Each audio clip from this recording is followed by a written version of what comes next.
सत्संगत्वे निस्संगत्वं निस्संगत्वे निर्मोहत्वं निर्मोहत्वे निश्चलतत्वं निश्चलतत्वे जीवन्मुक्तिः पुनरपि जननं पुनरपि मरणं पुनरपि जननी जठरे शयनम् इह संसारे बहुदुस्तारे कृपया पारे पाहि मुरा।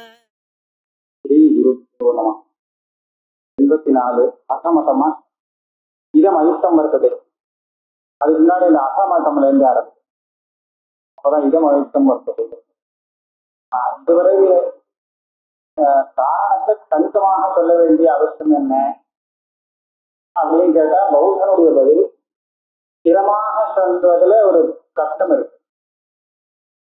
ஸ்திரமாக சொன்னால் அது செய்ய வேண்டிய காரியத்தை செய்யறதுக்கு வேற ஒரு சககாரி காரணத்தை சகாயத்தை அபேட்சிக்கும்படியாக சொல்ல வேண்டியிருக்கும்.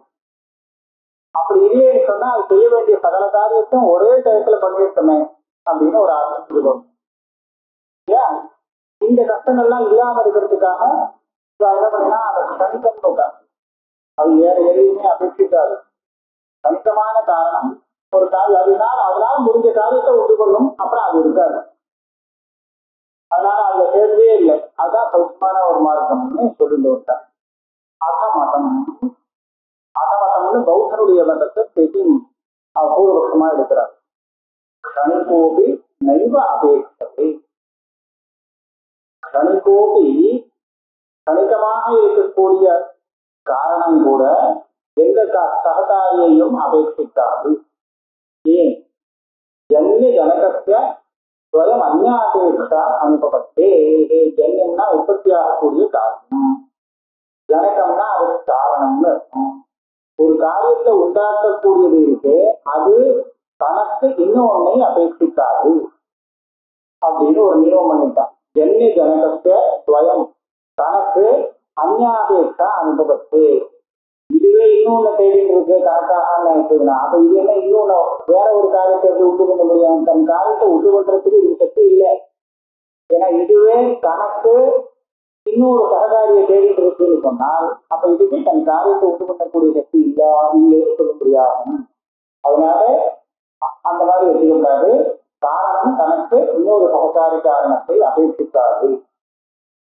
காரியந்தோ அப்ப இவன் என்ன கேட்பான், அப்படியானால் ஒரு காரியம் வருது, இன்னொரு காரியம் அப்ப வரல, இதுக்கு என்ன பண்ணுவேன்? 2 கபாலம் இருக்கு. கபாலம்னா அந்த பானையுடைய ஒரு அவயவம்னு வச்சிருக்கோம். பானைக்கு மேல் பாகம் கீழ் பாகம் 2 பாகத்தை பண்ணி சேர்த்து விட்டான். சேர்த்து விட்டா ஒரு முழு பானையா வருமானம். இப்ப நீங்க அந்த பானையுடைய அந்த 2 பாகம் இருக்கு, இந்த கபாலம்னு இதுதான் கபாலம். 2 கபாலத்தை சேர்த்தான். சேர்த்த உடனே ஒரு குடம் வந்தது. இப்ப என்னாச்சு, இந்த கபாலம் முன்னாடியே 2 கருத்துனா இருந்தது. ஆனா ரொம்ப நாளாச்சு இன்னும் குடமே உண்டாகல. ஏன் உண்டாகலன்னு கேட்டா அது யாரும் சேர்த்து விடல. சேர்த்து வச்சா அப்ப குடம் உண்டாகும். அப்படிதான் சொல்றோம். அப்ப இந்த கபாலமானது குடத்தை உண்டு பண்றதுக்கு ஒரு சககாரி, அதாவது 2 சேர்றதுங்கிற சஞ்சோகம் இருக்கு, கபாலத்துடைய சஞ்சோகம். அந்த சஞ்சோகங்கிற இன்னொரு காரணத்தை அபேட்சிக்குது. இதனால் அந்த சஞ்சோகம் ஏற்படாத காரணத்தினால இந்த கபாலம் கடத்தை உண்டு பண்ணாம இருந்தது அப்படின்னு சொல்லணுமோ இல்லையோ? அது வேண்டாம். இந்த மாதிரி நீ சொல்லாதே. இந்த குடம் உண்டானது, இந்த குடம் சஞ்சோகத்தினால உண்டானது, கபாலத்துடைய சஞ்சோகத்தினால அப்படின்னு வச்சுக்கோ. அப்ப என்னாச்சு, கபாலம் அதுக்கு காரணம் இல்லை. கபாலத்துடைய சஞ்சோகங்கிறது இப்பதானே வந்தது, இதுக்கு முன்னாடி இல்லையே. அந்த கபாலத்துடைய சஞ்சோகம் வந்ததுக்கு அப்புறம் அந்த குடம் வரத்துக்கு ஏதாவது லேட் ஆச்சோ விளம்பமாச்சோ? இல்லை. அது 2 சேர்ந்த உடனே குடமா வந்துருக்கோ இல்லையோ? அதனால இந்த குடமான காரியம் தான் உண்டாகிறதுக்கு இந்த இடத்துல அந்த கபாலத்துடைய சஞ்சோகம்னு ஒரு சஞ்சோகத்தை அபேட்சித்து இருக்கு. இந்த சஞ்சோகம் தான் காரணமே தவிர இந்த குடத்துக்கு கபாலம் காரணம் கிடையாது அப்படி சொல்லு. ஆனா அந்த காரியம் தான் வரத்துக்கு முன்னாடி எந்த ஒண்ணு இருக்குதோ அதுதான் அந்த காரியத்துக்கு காரணம். ஆனா இந்த பானைக்கு கபாலம் காரணம் இல்லை. எப்போ ஒரே கணத்துல அந்த கபாலம் உண்டாகி மறு கணத்துல அதை உண்டாக்கி கொடுத்து குடத்தைன்னு சொன்னா அப்ப அந்த குடத்துக்கு கபாலம் காரணம்னு சொல்லிப்போம். அந்த மாதிரி சொல்லியிருக்கோம். காரியம் தூ எது அந்நியசன்னிதூ பவதி தது தத்து அந்நியசன்னிதாவேவ பாவா அந்நியசாச்ச அபாவா. அப்ப கணிதம்ங்கிற இடத்துல காரியமும் கணிதம் காரணமும் கணிதம். ஆனா எதை காரணம்னு சொல்றது எதை காரியம் சொல்றது இதுவும் கணிதம் அதுவும் கணிதம்னு சொன்னால் இப்படி பாருங்க. அந்நியசன் ஒரு ஒரு இடத்துல குடமானது இந்த சஞ்சோகத்தினால வந்தது, இன்னொரு இடத்துல குடமானது இன்னொரு சொல்றது சஞ்சோகம் வராமல் குடத்துல இருந்தே குடம் வந்தது. குடத்தினால குடம் வந்துதான் அது ஒத்துக்க முடியும் அவங்களால ஒத்துக்கலாம். எப்படின்னு கேட்டா குடம் கணிதம் தானே. நாம பாக்குற குடம் வந்து ஒரு 10 எத்தனை நாள் இருக்கு, 1 மணி நேரம் ஒரு பல நாட்கள் இருந்துட்டே இருக்கு. அப்ப ஒவ்வொரு கணக்குலயும் அந்த குடம் மாறிட்டே தானே இருக்கு. அந்த 2வது கணக்குல இருந்து அந்த குடங்கள் வந்துட்டே இருக்கு. அந்த குடங்கள் வரத்துக்கு காரணமானது எது? 2 கபாலத்தை யாரோ சேர்த்து விட்டாங்கிறது கிடையாது, ஒரே ஒரு தடவை தான் அது. சரியா? அப்புறம் வந்து அந்த குடமே இன்னொரு குடத்தை உண்டு. ஆனா முதல் குடமானது குடத்திலிருந்து வரல, கபாலத்துடைய சஞ்சோகத்தினால ஏற்பட்டது. அதுக்கப்புறம் 2-3 நாளைக்கு வரிசையாகவே இருக்கு. அந்த குடங்கள்லாம் கபாலத்துடைய சஞ்சோகத்திலிருந்து வரல, குடத்துல இருந்தே நேர குடமா வந்து முன் குடம் போச்சு, 2வது குடம் வந்து அப்படி சொல்லும். ஆக குடம் வந்து நீங்க கேட்கலாம், குடம் வந்து குடத்துல இருந்து வருமா கபாலத்துடைய சேர்ந்தத்தினால வருமா அப்படின்னு கேட்டால் சில குடம் இதுல இருந்து வரும், சில குடம் அதுல இருந்து வரும். எந்த குடம் எதுல இருந்து வந்ததுங்கிறது ஒன்னும் நியமம் பண்ண வேணாம். அந்நிய சன்னிதி தது அந்நிய கபாலம். அதுக்கு நாம ஒரு காலகாரண பாவம் இருக்கு. நான் என்ன பண்றது? அந்நிய சன்னிதாவேவ பாவா அந்நியசாச்சா பாவா. அதனால அந்த முதல் குடமானது கபாலத்து சேர்க்கையால வந்தது. அந்த குடத்துக்கு அப்புறம் வரக்கூடிய எல்லா அந்த அதனுடைய சந்ததியில வரக்கூடிய சகல குடங்களும் நேரடியாக குடத்திலிருந்தே குடமாக வந்தது சொல்லிக்கலாம். நித்தியஸ்து ஜனகத்திய சர்வதா ஜனன பிரசங்கா. இது ஒரு விவசாய எப்ப பண்றாங்கன்னா அதுக்கு கணிதமாக ஒத்துந்தால் பண்ண முடியும். நித்தியம்னு சொன்னா சரியா இருக்காது. ஏன்னா எப்போதும் அந்த குடத்தை உண்டு பண்ணிட்டே இருக்கும். இன்னொரு என்ன கட்டம்னா அந்த குடம் உண்டு பண்ணிட்டு இருந்தது ஒரு குடம் அதை வச்சாச்சுன்னா அது ஒவ்வொரு கணமும் குட்டி போட்டுட்டே வச்சுக்கணும். கொஞ்ச நாள் கழிச்சு எத்தனை குடம் ஆயிடுவாங்க. தான் அழியாமல் குட்டியை போட்டுட்டே இருந்ததுன்னா அப்ப எத்தனை குடம் சேர்ந்து வந்துடும். அதை நம்ம பார்க்கறது இல்லை, ஒரு குடத்துல இன்னொரு குடம் வந்துச்சு. அதனால என்ன பண்ணணும்னா இந்த 2வது குடம் வரைக்கும் முதல் குடம் போயிடணும், அது இருக்கக்கூடாது. நமக்கு தெரியறது ஒரே ஒரு குடம் தான் அங்க இருக்கலாம், 2வது குடம் வரக்கூடாது. ஆக இது வரைக்கும் அது போயிடும். இது உண்டு பண்ணிருக்கு, இது வரைக்கும் அது இல்லை. அப்புறம் இது இன்னொரு குடத்தை உண்டு பண்ணது, ஆனா அது வரைக்கும் இது இல்லை. இப்படி சொன்னா போகும். அப்படி ஜனகத்திய சர்வதா ஜனன பிரசங்கா ஹேது அந்நாபேட்சாயா. அந்த நிச்சயம் ஏன் இன்னொன்னு அபேட்சிக்கணும்? அது தன் வேலையை பார்த்துட்டு இருக்கட்டுமே, சும்மாவே இருக்கணும். கணிதஸ்து யோ ஜனகோ பாவா சஹா ந புரஸ்தா ந பஷ்டா இது ந பூர்வோத்தர காரியோத்பாதா. நான் கணிதம்னு சொல்லிட்டேன்னா இந்த கேள்விக்கு இடம் இல்லை. என்ன கேள்வி? இந்த கணிதமானது இந்த ஒரு காரியத்தை உண்டு பண்ணினது, இதை இதுக்கு முன்னாடி பண்ணிருக்கப்படாது அப்படின்னு கேட்க முடியாது. இதுக்கு முன்னாடி அது கிடையாது, காரணமே இல்லையே. ஏன்? அதனால தான் வரத்துக்கு முன்காலத்திலேயோ பின்காலத்திலேயோ ஏன் இந்த காரணம் வரல அப்படிங்கிற ஒரு கேள்விக்கு கணிதவாதத்தில் இடமில்லை. ஏன்னா கணிதம் அப்பதான் இருக்கு, அதான் அப்படி இருக்கு. இதெல்லாம் பௌத்த மதம். இப்போ வேதாந்தி சொல்ற இதம் அயுக்தம் வர்த்ததே சொன்னேன், ஆனா இது அயுக்தம், யுக்திக்கு தெரியாதது இல்லை. பேசுறதை விட யுக்தி யுக்தமாக இல்லை. அவங்க கேட்கிறான் இமத்திர அயுக்தம், இங்க என்ன தகவல் கொடுத்தேன் நான் சரியா சொன்ன மாதிரி தானே இருக்கு அப்படின்னா சதி நியமேசி நிரபேட்சத்துவம். இது ஒரு அயுக்தம். நியமம்னா இன்னொரோட சேர்ந்தாத்தான் இது வேலையை செய்யுங்கிற இதை அபேட்சிக்குங்கிற ஒரு நியமம் இருக்கு. இந்த நியமம் இருந்தாலும் எதையும் அபேட்சிக்காதேன்னு நீ சொல்றீங்க, இதுதான் யுக்திக்கு தெரியாததாக வரல. அப்படின்னா என்னது? இன்னும் எதை பார்க்க வந்தது? உடம்பு வந்தது. தந்துகள் நூல்கள்லாம் பலது இப்படி சேர்ந்ததுனால என்ன வந்தது? ஒரு படம் வந்தது. நூலை நேரடியா அப்படியே போட்டு சேர்த்து இது பண்ணினா அதுல இருந்து கயிறு வந்தது. படம் வர்றதுக்கு நூல் வேற சேரணும். ஆதான விதானம் தான் குறுக்க விட்டு அப்படி போடணும். அப்படியே சேர்த்து முறுக்கி விட்டா அது ஒரு கயிறா இருக்கும் இல்லையா? அப்போ நான் என்ன கேட்டேன், 2 கபாலம் இருக்கோ இல்லையோ, 2 கபாலம் சேர்த்து ஒரு படம் ஏன் வரல? வரக்கூடாதா? ஏன் வரல அப்படின்னு கேட்டேன். ஏன்னா அதே மாதிரி ஒரு சமயம் எனக்கு குடம் வேணும், தந்து தான் இருக்கு. அந்த தந்துலேருந்து ஏன் குடம் வரக்கூடாது? கணிதம் தானே, அது எதையும் அபேட்சிக்க வேண்டியதில்லை. அப்ப நீங்க என்ன சொல்லலாம், இப்படிதான் ஒரு நியமம். கபாலத்துவம் சஞ்சோகமாகவே அதிலிருந்துதான் குடம் வரும். 2 கருத்து சேர்ந்தால் அதிலிருந்து குடம் வராது. அதே மாதிரி கபாலத்துவம் சேர்ந்தால் அதிலிருந்து துணி உண்டாகாது. கருத்து சேர்ந்தாதான் கருத்து சஞ்சோகத்தினால்தான் அந்த துணி வரும் அப்படின்னு நியமம். இது எதுக்கும் நியமம் தெரியுமா? அந்த காரியத்துக்கும் காரணத்துக்கும். காரியத்துக்கும் காரணத்துக்கும் நீங்க நியமம் சொல்லணும்னா அந்த நியமம் இது இதோட தான் காரியகாரண பாவங்கிற சம்பந்தத்தை கொண்டு போயிருங்க. அப்ப அபேட்சை சொல்லாதான் எப்படி சொல்ல முடியும்? இதுக்கும் அதுக்கும் சம்பந்தமே இல்லை, அபேட்சையே இல்லைன்னு சொன்னா எதுக்கு வேணாலும் காரணமாக இருந்துக்கலாமே. நீங்க எப்படி அபேட்சை இல்லைன்னு வேற சொல்றேன், நியமம் வேற சொல்றேன், அதுதான் அயுக்தம் பரப்பது. எக்கச்சித்து கப்பிச்சித்து குவச்சித்து நியமனா சகா தது அபேட்சா பிரபாவிதா அனபேட்சத்தே நியம அனுபவத்தே. அபேட்சை இல்லைன்னு சொன்னா இந்த நியமமே இருக்க முடியாது. ஏன்னா காரியகாரண பாவம் எப்படி சித்திக்கிறதுங்கிறத நம்ம கவனிக்கணும். நம்ம எப்படி புரிஞ்சுக்கிறோம் இது காரணம் இது காரணம் அப்படிங்கிறது? எவங்கி காரியகாரண பாவம்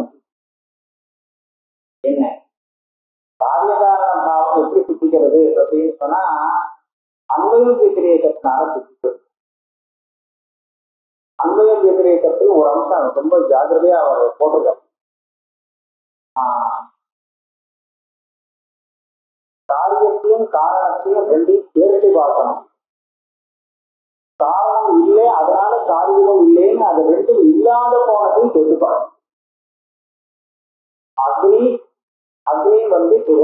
தாகத்துக்கு காரணம் அப்படின்னு சொன்னோம்னா அந்த அக்னி இருந்தால் சுடுறது, அக்னி இல்லாட்டா சுடல். அக்னிதான் சொல்றதா வேற ஏதாவது சொல்றதாங்கிறது எப்படி கண்டுபிடிக்கிறது? அப்ப இந்த அன்பது வெதிரேகத்தினால்தான் பார்க்கலாம். அக்னி இருக்கும் போதுதான் சொல்றது. 2-3 தடவை பார்க்கணும். பார்த்தா அக்னி இருக்கு சுட்டுது, அக்னி இல்லை சுடவே இல்லை. அப்ப என்னாச்சு? இந்த சுட்டுது இந்த காரியத்துக்கு காரணமானது அக்னி அப்படின்னு நம்ம கண்டுபிடிக்கணும். இதை கண்டுபிடிச்சு என்ன பிரயோஜனம்? சுட்டதுக்கு அப்புறம் இந்த சுட்டதுக்கு காரணம் அக்னிதான்னு பண்ணினத்தால தெரிகிறதுனால எனக்கு என்ன லாபம் அப்படின்னு கேள்வி. சுட்டு முடிஞ்ச காரியம் முடிஞ்சு போயிடுச்சுன்னா அதுக்கு காரியகாரணமாக தெரிஞ்சுட்டு நமக்கு சரித்திரம் தெரிஞ்சுட்ட மாதிரி ஆயிடும். அதனுடைய பிரயோஜனம் என்னன்னா காரியார்த்திக விசிஷ்டானாம் சேதுனாம் உபாதானம். இதையே கொண்டு இந்த காரியகாரண பாவத்தை சித்தம் பண்ணி மனசுல தீர்மானம் பண்ணி வச்சுக்கிறதுடைய பிரயோஜனம் என்னன்னு கேட்டா, மேற்கொண்டு அந்த காரியம் வேணும்னு ஆசை வந்தால் காரியார்த்தியாக இவனானால் உடனே அந்த காரணத்தை எடுத்துட்டு இருக்கான். அந்த காரியம் அணுகுது. சாப்பிட்டா பசி தீர்ந்துது. இது 2 தடவை பார்த்துட்டாங்கன்னா பசி தீரணும்னா என்ன பண்ணனாலும் தெரிஞ்சுது. காரியகாரண பாவம் கிரகிக்காது. இது கிரகிக்க வச்சுக்கிறதுக்கு என்ன பிரயோஜனம்? பசி வர சமயத்துல என்ன பண்ணணுங்கிறது விசார வேண்டாம். இருக்கும் சாப்பிட்டா போயிடும். இந்த வியாதிக்கு என்ன மருந்துன்னா இதான் மருந்து கண்டுபிடிச்சிருக்கோம். விசிஷ்டானாங்க அதே மாதிரி இப்போ பானை பண்ணணும் அவருக்கு தேவைப்படுறது. உடனே என்ன பண்ணுவான்? கபாலம் மண் அதெல்லாம் எடுத்து போவான். துணி வேணும்னு ஆசை. துணி பண்ணணும்னா என்ன பண்றது? அதுக்காக பந்து எப்படி வருவாங்க அதுக்கு பார்ப்பாங்க. இன்னும் இதுல மாற்றம் வராது. காரியகாரண பாவம் திட்டமானதுனால தத்திர எதி நைகம் காரணம் சககாரியம் அபேட்சதே நாவிதர காரியம் சகம் நியமம். உன்னுடைய மதத்துல கணிகம் கணிகம் தான் காரணம். அது எந்த சககாரியையும் அபேட்சிக்காது. அதே மாதிரி அந்த காரியத்துக்கும் கூட காரணத்தை அபேட்சிக்காது. காரணத்தை அபேட்சிக்காது. அப்ப அப்படின்னா இவன் எதை எடுக்க போவான்? காரிகாரணமே ஒண்ணு சித்திச்சாரு. இப்ப நான் இந்த காரியார்த்தியாக இருக்கிறவன் பேசாம நிற்க வேண்டியதான். பசி தீக்கணும்னா என்ன பண்றதுன்னு தெரியாது. சாப்பிட்டா போகுங்கிறதுக்கு என்ன பிரமாணம்? காரிகாரணமாக சொல்ல முடியாது. அப்போ போச்சு இனிமே போகுங்கிறது சொல்ல முடியாது. அதனால இந்த விவகாரத்துக்கு 20 வரும் முக்கியமான हेतु परंपरा प्रतिबंधा न हेतु स्वरूपे सहकारिणम अपेक्षते. அத உபபாதனம் பண்றோம். அதாவது ஒரு பக்கத்துல என்னென்ன மாதிரி தோஷம் இருக்கு. हेतु परंपरा प्रतिबंधा அதாவது हेतु स्वरूपे सहकारिणम न अपेक्षते. காரணம் தான் சித்தமாக ஆவதற்கு தான் சித்தமானாத்தான் அடுத்த காரியத்தை உண்டு பண்ண முடியும். தான் சித்தமாக ஆவதற்கு அந்த காரணமானது இன்னொரு சககாரியை அபேட்சிக்காது. ஏன் இன்னொரு காரணத்தை அபேட்சிக்காது சொல்றேன். ஏன் அப்படி சொல்றேன்? அபேட்சிக்கா என்ன?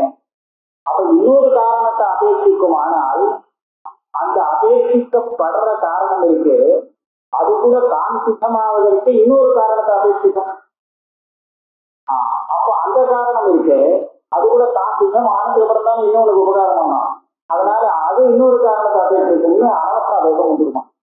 இதுதான் ஹேத்து பரம்பரா. இந்த ஹேத்து பரம்பரை கேட்போம்ப்பா, அந்த பரம்பரை எங்கேயும் கொண்டு வருது முடியாது இல்லையா? அதனால ஹேத்து பரம்பரா பிரதிபந்தா என்ன சொல்லணுமா பௌத்த மதத்துல ஹேது ஸ்வரூபே சககாரினம் அபேட்சித்து. ஹேது தன்னுடைய ஸ்வரூபத்துக்கு எந்த சககாரியையும் அபேட்சிக்காது. காரணமானது காரணம் தன் ஸ்வரூபத்துக்காக இன்னொரு சககாரியை கேட்கல. தன்னுடைய காரியம் தான் செய்ய வேண்டிய காரியம் இருக்கு, அதை உண்டாக்குறதுக்காக சகாயத்தை கேட்கறது சொல்லிக்கலாமே. தனக்கு ஒன்றும் தேவைப்படாது, நான் அப்படியே இருக்கேன், ஆனா நான் இந்த காரியத்தை உண்டு பண்ணணும்னா எனக்கு சகாயம் பண்ணணும், இதுதான் காரணம் கேட்கறது. இப்படி சொல்லாமோ அது சொல்றார். காரியே சககாரியம் அபேட்சதே கேட்க வேண்டியது. காரணமானது தன்னுடைய காரியத்தை உண்டாக்குவது சகாயமாக இன்னொன்றை அபேட்சிக்காது. ஏன்? ஸ்வயம் ஜனன சக்தி. அப்ப தனக்கு சக்தி இருக்கே, அது வேஸ்டா போயிடுமே. இன்னொன்னு வந்தாச்சுன்னா இதுக்கு சக்தி இல்லையே ஆயிடுமே. ஏன்? இதுக்கு காரியத்தை உண்டு பண்ணக்கூடிய சக்தி இருக்குன்னா இது இருக்கா? தன்னுடைய சக்தி இருக்குன்னு பரவாயில்லையான வேலை இன்னொன்னு இருக்கா அபேட்சிக்கிறது அப்படின்னா இது சக்தி இல்லைன்னு ஆயிடும். அதனால ஸ்வயம் ஜனன சக்தி இருக்கிறதுனால இது காரியத்தை உண்டு பண்றதுக்காக சகாயத்தை அபேட்சிக்க கூடாது. சரி, நாபி காரியம் காரணத்துக்கு ஒன்றும் அபேட்சை இல்லை, ஆனா அதுல இருந்து வரக்கூடிய காரியம் இருக்கு, அதுதான் மற்ற இன்னொரு இருக்கு. என்ன தெரியுமா? தபால இருக்கு, இது இருந்தா மாத்திரம் குழந்தையா வரல அப்படின்னு கேட்டா தபாலம் ஒன்றும் கேட்கல, தான் சொரூபம் இருக்கு. ஆனா வரவேண்டிய அந்த காரியம் குடம் இருக்கு, அது தபாலத்தையும் கேட்கறது, புராணம் கேட்கறது, தபாலத்தை சேவனை கேட்கறது, இது ஏகப்பட்ட காரணத்தை அது கேட்கறது, காரியம் கேட்கறதா. அப்ப காரியம் எல்லாத்தையும் அபேட்சிக்கிறது. அந்த காரணம் ஒண்ணு வேண்டாம், எனக்கு எதையும் அபேட்சிக்க வேண்டாம் அப்படின்னு காரியம் இருக்கான். இப்படி சொல்லலாமே. நாபி காரியம் ஏகத்தியாபி சக்திமத்துவேன பிரசக்ய ஜனனா தத்திர சககாரி சன்னிகிரியமா அனர்த்தகத்தா. காரணம் எத்தனை கேட்கணும்? ஒரு காரணம் போராதா இருக்கு, ஏகப்பட்ட காரணம் என்னது? ஏன்னா காரணத்துக்கு காரியத்தை உண்டு பண்ணக்கூடிய சக்தி இருக்கு. அப்ப ஏதோ ஒரே ஒரு காரணம் இருந்தாலும் கூட அதுக்கு அந்த காரியத்தை உண்டு பண்ணக்கூடிய சக்தி இருக்கும் போது அந்த காரியம் அந்த ஒரு காரணத்திலேருந்தே உண்டாகுமே. ஏன் இன்னும் நல்லா பேசிக்கணும்? ஏன்? அதனால சபாலம் தான் கவனம் தொடர்ந்து அப்படின்னு சொல்லியாச்சுன்னா சபாலம் தான் போதும். அது சேரணும், பொருளாதாரம் வேணும், அதெல்லாம் வேண்டவும் வேண்டாம் காரியத்துக்கு. அதுக்கு சக்தி இருக்கே. இப்ப சக்தி உள்ள ஒரே ஒரு காரணம் இருக்கும்போது இந்த காரியமானது ஏன் இன்னொன்னு அபேட்சிக்கணும்? அபேட்சிக்காது. ஏகத்தியாபி சக்தி மத்துவேன ஒரு காரணமா இருந்தாலும் அதுக்கு அந்த காரியத்தை உண்டு பண்ணக்கூடிய சக்தி இருக்கிறதுனாலே பிரசக்தி ஜனனா அது பலாத்காரமா அந்த காரியத்தை உண்டு பண்ணிடுமா. சக்தி இருக்கிறது ஏன் சும்மா இருக்கணும்? தத்திர சககாரி சன்னிகிரியமாக அனர்த்தகத்தா. அப்போ காக்கதாளிய முக்கியதே. காக்கதாளி என்னன்னா ஏன் அபேட்சிக்கலாம் சொல்ல முடியாது. எதுவும் அபேட்சிக்கல, அவன் அபேட்சிக்கல, ஆனா இதெல்லாம் சேர்றது எப்படியோ சேர்றது, காரணம் இல்லாம சேர்ந்து விடுறது, சேர்ந்தாதான் காரியம் வருது. இது உட்கார்ந்துருந்தது. அந்த தாள பலம் இருக்கு, இது கீழே விழுந்தது அப்படின்னு சொல்றோம். இது யாத்திரத்துல வேற இருக்க காகதாளியங்கிற கற்று சமாசாரத்தை கற்றுக்காரு. யாருக்கு பாணி இருக்கா சூத்திரம் பண்ணிருக்காங்க. அந்த இடத்துல ரெண்டு உபமானம் சொல்றோம். காகதாளியோ தேவதற்கு வசா அப்படின்னு என்னாச்சு, திருஷ்டாந்தம் என்ன, காகம் எதிர்த்து அங்க வந்துருக்கு. அந்த தாள பலம் இருக்கு, தாளங்கிறது பனைமரம். பனைமரத்துல அந்த பழம் நல்லா பழுத்து விழற நிலைமையில இருக்கு. காக்காக்கு விழுந்துருக்கு, வரச்சே கரெக்டா விழுந்துருக்கு. அதுக்கு காரிக்காரமாக சொல்ல முடியாது. காக்கா இந்த மாதிரி வந்ததுன்னா பனைமரம் விழும் அப்படின்னு காரிக்காரமாக சொல்ல முடியுமா? முடியாது. அதுக்காக சம்பந்தம் இல்லை. ஆனா அது கரெக்டா வர சமயத்துல அது தயாரா இருக்கு, விழுந்ததுக்காக அது சுட்டு கொடுக்கும். அது வேறு. இந்த மாதிரி தேவதத்தை வரலாம். தேவதத்தன் ஏதோ தத்தையெல்லாம் விழுந்திருக்கிற சமயத்துல அவன் மேல ஏதோ ஒண்ணு விழுந்து எடுத்துக்கிட்டான். அப்ப அவன் இவன் செத்து போகணும்னு இதற்காக யாரும் பண்ணல. அதே மாதிரி இவனுக்கும் தான் செத்து போவோம் அப்படிங்கிற ஒரு இது இல்லை. அந்த மாதிரி பார்க்கறதுக்கு காகதாளியம் காகாகமனிவ காலபதனம் இவ அந்த மாதிரி இந்த தேவதத்தம் போய் சேர்றதும் இவன் மேல தள்ளி விழுறதும். அதுக்கு மேல அந்த பதனத்தினால அது செத்து போன மாதிரி இவனுடைய செத்து போறது, இவன் செத்து போனது அப்படின்னு ரெண்டு உபமானத்தினால்தான் காகதாளியம் சொல்லலாம்.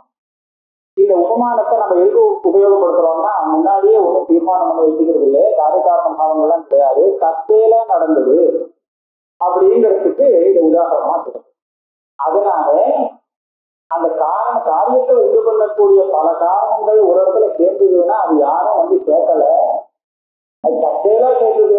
அங்க ஒரு குலாலம் இருக்கான், அந்த மண் இருக்கு, கபாலம் இருக்கு, அதெல்லாம் சேர்றது, சக்கரத்தாய் சுத்துறது, இதெல்லாம் நம்ம பல சமாச்சாரங்கள் வந்ததுன்னா இதெல்லாம் தானா சேர்ந்துருக்கு. நான் என்ன பண்ண முடியும்?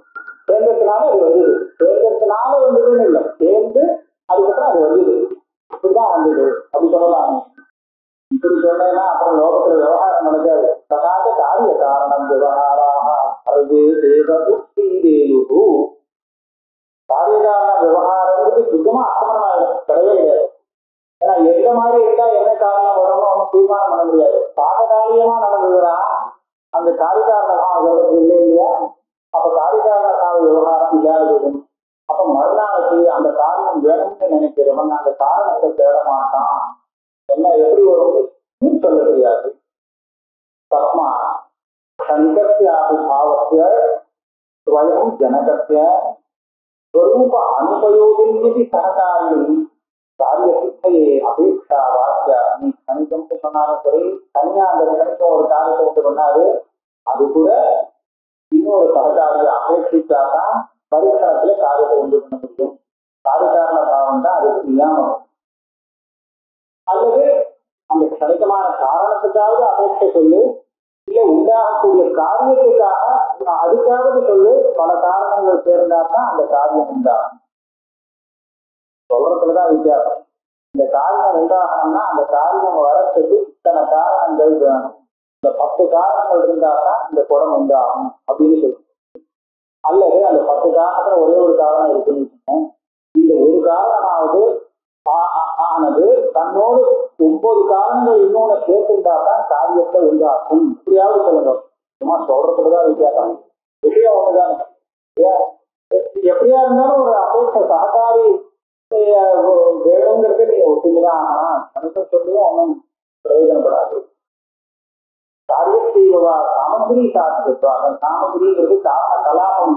கலாபம்னா சமூகம், அதுக்கு வேண்டிய சகல காரணம் சேர்ந்தா அதுதான் சாமகிரி. தத்திர நியமா இது நவிசேஷம் பிரச்சனை. அப்ப கணிக்கிறதுக்கு எப்படி சொல்றியோ அபேட்சை, அதே மாதிரி நிச்சயமான ஸ்திரமா இருக்கக்கூடிய காரணத்துக்கும் பல காரணங்களுடைய அபேட்சை வரலாம் காரியத்தை உண்டு பண்றதுக்கு. அதனால இது மெதுவா சிரமமா காரியத்தை பண்றது. ஒரே சமயத்துல எல்லா காரியத்தையும் ஏன் பண்ணலன்னு கேட்க முடியாது. இவ்வளவு நிரூபணம் பண்ணத்தால என்ன ஆச்சுன்னு சொன்னா, அந்த அகம்னு நாம எதை சொல்றோமோ அது ஸ்திரமாக இருக்கலாம். அகம் பதார்த்தத்தை கணிதமாக சொல்லணுங்கிற ஒரு அவசியமும் இல்லை. அது கணிதங்கிறது பிரமாணமும் இல்லை. நீங்க அது தப்புன்னு சொன்னா கணிதத்தை சொல்லித்தானே ஆகணும்னு ஆரம்பிச்சில்லை. அப்படி ஒன்றும் அவசியம் இல்லை, ஸ்திரமா இருந்தாலும் சத்து ஆகலாம் அப்படிங்கிறத நான் சொன்னேன். அதுதான் ததேவம் அகங்கர்த்து சதா ஏகரூபாவகமா சாயுத்வேதி அர்த்தக்கிரியா சம்பவா நீலஸ்ய வகத அபரோக்ஷத்வம் மாத்திரேன மகாயானிகபக்ஷமர்த்தியதே. அகங்கர்த்து அகம் தெரியக்கூடிய அகங்காரம் ஆத்மா அது எப்போதும் ஒரே மாதிரியா இருக்குன்னு தெரியுது. தெரியறதுனாலே ஒரே மாதிரியா இருக்குன்னா ஒன்னா இருக்குங்கிறதும் தெரியும், வெவ்வேறாக இல்லை. அதனால ஸ்திரம்னு சொல்ல வேண்டியா இருக்கும். ஸ்திரம்னு சொன்னாலும் அது ஒவ்வொரு நாளுக்கு ஒவ்வொரு காரியத்தை செய்யும். ஏன் எல்லா காரியத்தையும் ஒரே சமயத்துல செய்யலன்னு கேட்க முடியாது. அதுக்கு வேண்டிய சககாரி எல்லாம் அந்தந்த சமயத்துல வருது, அப்பப்போ வேலை செய்யும் அப்படின்னு சொல்லணும். இதனாலே நீலஸ்ய ஸ்வகதாபரோக்ஷத்துவமா அப்படின்னா அப்ப என்ன சொன்னா, அந்த தியானம் தான் அர்த்தம் அப்படின்னு அவன் சொன்னான். நீளமா தெரியுறதா? நீளமா எது தெரியுது? வஸ்து தெரியல, தியானமா தான் நீளமா தெரியுது அப்படின்னு அவன் ஆரம்பிச்சான். வெளியில நான் வந்து இந்த சேரை பார்க்கிறேன்னா அது வெளியில இருக்கிற சேரை என்னால எப்படி பார்க்க முடியும்? அப்ப என்னுடைய தியானத்துல அந்த சேருடைய ஒரு ஆகாரம் வருது. தியான ரூபமான அந்த சேரை நான் பார்த்தேன், வெளியில இருக்கிறத பார்க்கறதுக்கு எனக்கு சக்தி கிடையாது. தியானத்துல இருக்கிற சேர், என் தியானத்துல புத்தியில ஏறின சேரை நான் பார்க்கிறேன் தவிர பாக்கியமான வஸ்துவை பார்க்க முடியாது. அப்புறம் இன்னும் கொஞ்சம் முன்னாடி போனோம்னா பாக்கியமா அப்படி ஒரு சேர்ந்து இருக்க வேண்டிய அவசியமே இல்லை, வஸ்துவே இல்லை, எனக்கு தியானம் மாத்திரம் வருது, அதுதான் நான் பார்த்துட்டு இருக்கேன் அப்படின்னா இப்படி சொன்னதுனாலே சொகத அபரோக்ஷத்துவம் ஆசிரியன மகாயானிக பக்தா அல்லது அதாவது மகாயானம்னு ஒரு மார்க்கம் பௌத்தாவில் மகாயானம் தீனயானம் அப்படின்லாம் சொல்லிட்டான். உபாசனைகள்லாம் பல ஜாதியில் இருந்துச்சு. இந்த மகாயானிக பட்சத்தை தான் அநேகமா இங்க இருக்கு. நம்ம சாஸ்திரக்கார எடுத்துள்ளது தீனயானத்தை எடுத்துக்கணும். அவளுடைய சாஸ்திரத்தை பத்தி இவன் ஜாஸ்தி எடுத்துட்டேன். இந்த மகாயானிகாவுடைய எடுத்துருக்கேன். என்னன்னு அந்த பட்சத்தை நான் சமர்ப்பணம் பண்ணினதாக ஆகாது. கிந்து கிராகஸ்ய அகங்கர்த்துகோ ஆத்மனः சாயினः அபாவே. எப்போ நான் மகாயானிக பட்சத்துல விழுந்துடுவேன்னு கேட்டா, ஒரு சமயம் கிராகன் விஷயத்தை கிரகிக்கக்கூடியவன், பார்க்கக்கூடியவன், பிரஸ்தாவா இருக்கக்கூடிய ஒரு ஆத்மா இருக்கானே, இவன் திறமையிலேன்னு நான் சொன்னேன்னா உன் பக்கத்துல விழுந்து விடுவேன். ஞானஸ்வரூபத்தை தான் நான் பிரத்யட்சமா பார்க்கிறேன் அப்படின்னு சொன்னதுக்காக நான் உன் பக்கத்துல விழுவேன்னு ஆகாது. ஆத்மாவே கணிதம்தான் அப்படின்னு நான் சொல்ல வந்தேன்னா அப்பதான் நான் அந்த மகாயானிக பட்சம் நான் சொல்ற விஷயம் மகாயானிக பட்சத்தை விட வித்தியாசப்பட்டது. இது யாரை பார்த்து சொல்றது? துவைதிகள் சொல்றாலும் நீங்க என்ன அந்த மகாயானிக பட்சத்துல விழுந்துட்டீங்கன்னு அத்வைதியை பார்த்து வந்து பௌத்த ஏகவேதி பௌத்த பட்சம் தான் சொல்லிட்டு இருக்கேன்னு சொல்லுவாங்க. அப்ப இவர்களால் பௌத்தத்தை எனக்கு பெரிய வித்தியாசம் இருக்கு. அதனால நான் மகாயானிக பட்சத்தை தியானம் வந்து அபரோக்ஷம் அப்படின்னு சொன்னதுக்காக நான் வந்து பௌத்தன் ஆகிட மாட்டேன். அகங்கர்த்தா திரட்டாவே கணிதம்னு சொல்லிட்டு வந்தாதான் அவங்க அபாவே அகங்கர்த்து ஆத்மனா சாயினா ஏகரூபா அனுபவா யுக்திபலா பிரசாதிதா. அப்ப நான் அந்த மாதிரி சொல்லல. என் பக்கத்துல அந்த அனுபவம் ஆத்மா அனுபவிக்கக்கூடிய ஆத்மா அனுபவத்தினாலேயும் யுக்தியாலையும் சாயா ஸ்திரமாகவும் ஏகரூபமாகவும் இருக்குங்கிறத சாதிக்கிறேன். அதனால நான் பௌத்தம் நானும் அனுமதியாதுக்கு அபரோக்ஷதா விஷயத்தே அடுத்தது வாசமா இங்கே பிடிச்சிருக்கலாம். என்னதுன்னா நமக்கு சில விஷயம் பிரத்யட்சமாகவும் சில விஷயம் பரோட்சமாகும். அதுலயே நேரடியா பார்க்கறதும் எரிஞ்சா தோட்ட விட்டு எரிஞ்சு இருக்கு, அதை நான் தன்னால பார்க்கறேன். அப்ப எப்படி இருக்கு? அதுதான் தெரியுது. பகவருக்கு மாத்திரம் கணக்கு தெரியுது. ஆனா இதை விட்டு நான் உள்ள அக்னி இருக்குங்கிறத நான் அனுமானம் பண்ணிக்கிறேன். இப்பவும் எனக்கு அக்னி தெரியுது. அந்த அக்னி தியானத்தும் இந்த அக்னி தியானத்தும் வித்தியாசம் தெரியுதா தெரியலையா? நிச்சயமா தெரியுது. என்ன வித்தியாசம் அப்படின்னு கேட்டால், நேரடியா பார்க்கறது அக்னி அபரோக்ஷம். அனுமானத்தினால இருக்குன்னு ஊதிக்கும் போது அது பரோக்ஷம். எப்படி அந்த அக்னி ஒரு இடத்துல பரோட்சமாகவும் ஒரு இடத்துல அபரோட்சமாகவும் ஆகுது? பௌத்தம் சொல்லுவான், இப்ப ஞானஸ்வரூபமாக இருந்ததுன்னா அப்ப அது வந்து பிரத்யட்சம். ஞானஸ்வரூபமா ஆகலைன்னு சொன்னா பரோட்சம். இப்ப இது தியான சுரூபமா ஆயிடுதான் எங்க பிரத்யக்ஷ ஸ்தலத்துல. அதனால இது அபரோக்ஷம். அனுமேய ஸ்தலத்துல அது தியான சுரூபமாக வரல. தியான சுரூபத்துல அது அக்னி ஆகாரம் வரல. ஆகையால இது பரோட்சம். தியானத்துல ஏறினாத்தான் அது பிரத்யட்சம். தியானத்துல ஏறல அப்படின்னு சொன்னா அது பரோட்சம் அப்படி சொல்லிக்கலாம். அதான் கேட்கிறான். நம்ம அனுமேயாவுக்கு அபரோக்ஷதா திருஷ்யதே. அப்ப அனுமேய அந்த இடத்துல பரோட்சத்துல அனுமேயம் அப்படின்னு அனுமானத்துல அனுமேயம் சப்தத்தால தெரிஞ்சதுன்னா அப்ப சாப்தம் அப்படின்னு சொல்லுவோம். அதாவது வேற எந்த பிரமாணத்தால் தெரிஞ்சாலும் பிரத்யட்ச பிரமாணத்துக்காக ஆகாது. வித்தியாசம் இருக்கு, நல்ல வித்தியாசம். அங்கெல்லாம் அபரோக்ஷமாக இல்லையே. அப்ப என்ன வித்தியாசத்தை தெரிஞ்சு சொல்ற? அதுக்காக நீ சொல்ற மாதிரி தியானஸ்வரூபம் எனக்கு சொல்ல வேண்டாம், நான் வேற விஷயம். இந்த ஒரு இடத்துல அது அபரோக்ஷமானது, ஒரு இடத்துல பரோட்சமானது. இதுக்கு என்ன காரணங்கிறத நான் சொல்றேன். அனுமேயானது அபரோக்ஷம். அனுமேயமான வங்கி, அனுமானம் பண்ணப்படுற வங்கியானது அபரோக்ஷம் ஆகாது. ஏன்? ஸ்வஜானோத்பத்தோ அவ்வியாபிருதத்வா. அந்த அனுமானமா ஞானம் வருது. அந்த ஞானம் வரத்துக்கு பர்வதத்துல இருக்கிற அக்னியானது ஒரு காரணமே ஆகலையா, அதனால அது அபரோக்ஷம் ஆகும். எந்த இடத்துல விஷயமானது ஞானத்தை உண்டு பண்றதுக்கு காரணமாகுமோ அந்த இடத்துல ஞானம் அபரோக்ஷம், அந்த விஷயம் அபரோக்ஷமாகும். விஷயம் ஞானத்தை உண்டு பண்றதுக்கு ஒரு காரணம் ஒன்றும் பண்ணலைன்னு சொன்னா அது காரணம் ஆகலே அப்படின்னு சொன்னால் அப்ப அந்த விஷயம் பரோட்சமாகும். புதிர் போடுற மாதிரி நான் இப்ப இந்த சேர பார்க்கறேன்னு சொன்னா இந்த ஞானம் எனக்கு உண்டாகிறது. இது உண்டாகிறதுக்கு எதிர்காக இருக்கிற சேரும் ஒரு காரணம். இப்ப உபநிஷத்துல கிரகா அதிகிரகா அப்படின்னு சொல்லி கிரகங்கள்னு சொல்லி கிரகா குறித்து கட்டுறது. கட்டுறதுனால கிரகம்னு இந்திரியத்துக்கு பேரு. இதை விட பெரிய கிரகம், அதிகமான கிரகம் அப்படின்னு இந்திரியத்துக்கு விஷயத்தை சொல்லும். ஏன்னா விஷயம்தான் இந்திரியத்தை குறித்து இழுத்து தன் தியானத்தை ஏற்படுத்தி கொடுத்துறான். அப்ப என்ன ஆகுது? இது விஷயம் இல்லாட்டா இந்திரியம் ஒன்றும் பண்ணாது, சும்மா இருக்கும். ஆனா அந்த விஷயமானது இந்திரியத்தை தன் பக்கம் இழுத்து தன்னை பற்றி தெரிஞ்சுக்கும்படியாக பண்றது. அப்ப அந்த விஷய ஞானம் ஏற்படுறது. அந்த விஷய ஞானத்துக்கு விஷயமும் ஒரு காரணத்துல சேர்ந்து. ஆனா பிரத்யக்ஷ ஞானத்துல பிரத்யட்சமாக விஷயத்தை பார்க்கறதுக்கு அந்த விஷயமும் ஒரு காரணம். அதனால அது இல்லாத சமயத்துல நீ அதை பாருங்கன்னா நம்மளால பார்க்க முடியாது. இந்த ஒரு குடத்தை பார்க்கலாம், பிரத்யட்சமா பாரு அப்படின்னு சொன்னா குடம் இருந்தா தான் பார்க்க முடியும். ஏன்னா நம்ம என்ன சொல்றோம்னா தியானம் வஸ்து தந்திரம் சொல்றோம். பிரமாண வஸ்து பரதந்திரம் அப்படின்னு சொல்றோம் இல்லையா?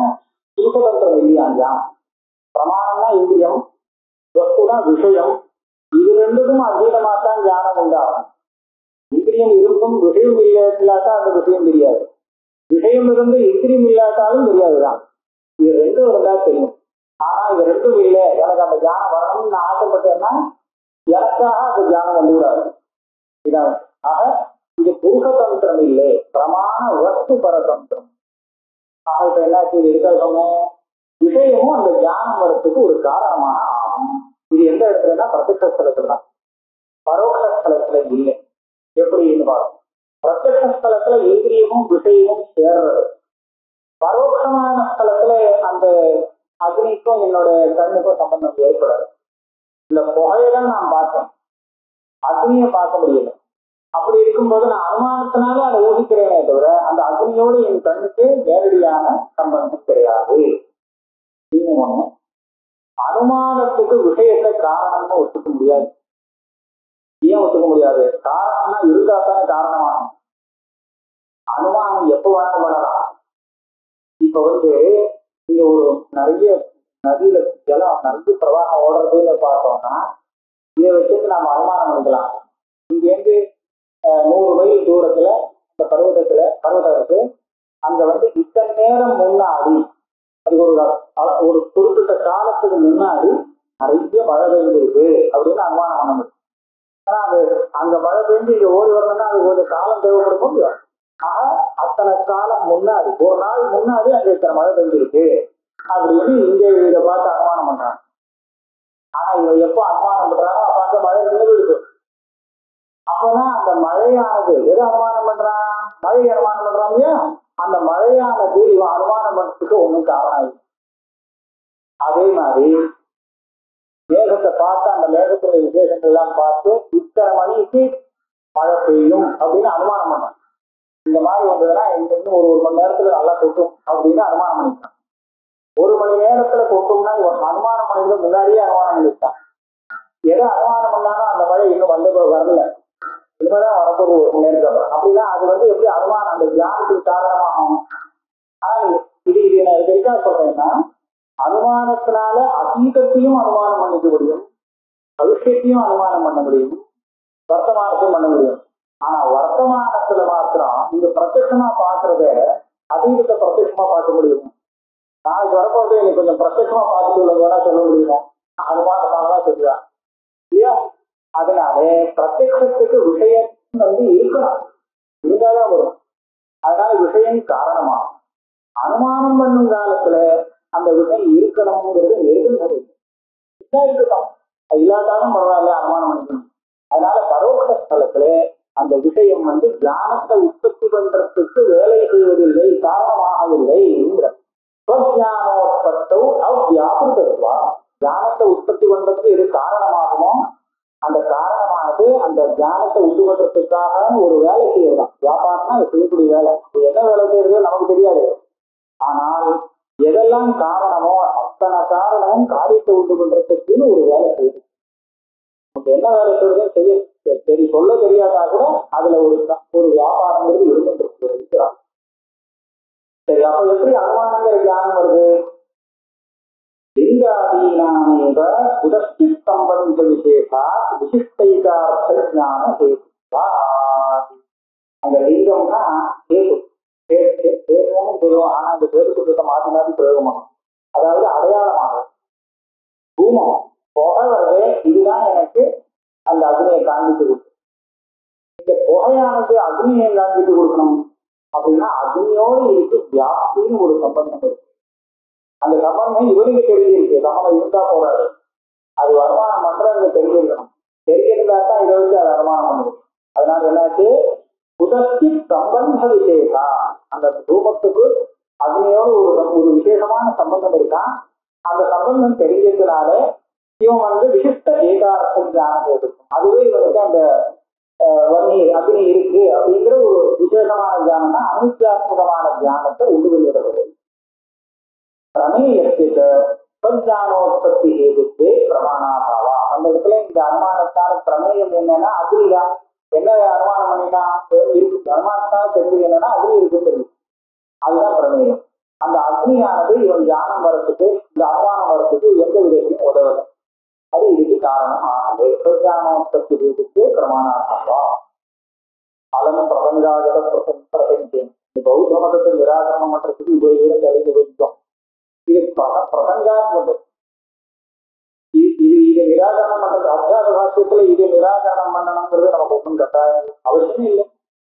இது பிராசங்கிகமா ஆம்பதார்த்தத்தை நிரூபணம் பண்ணிட்டு வர காலத்துல அது கூட கணிதம் தானே, விஞ்ஞான சுரூபம் தான் சொல்லிட்டு இருக்காங்கன்னு எங்கேயோ பிடிச்சது.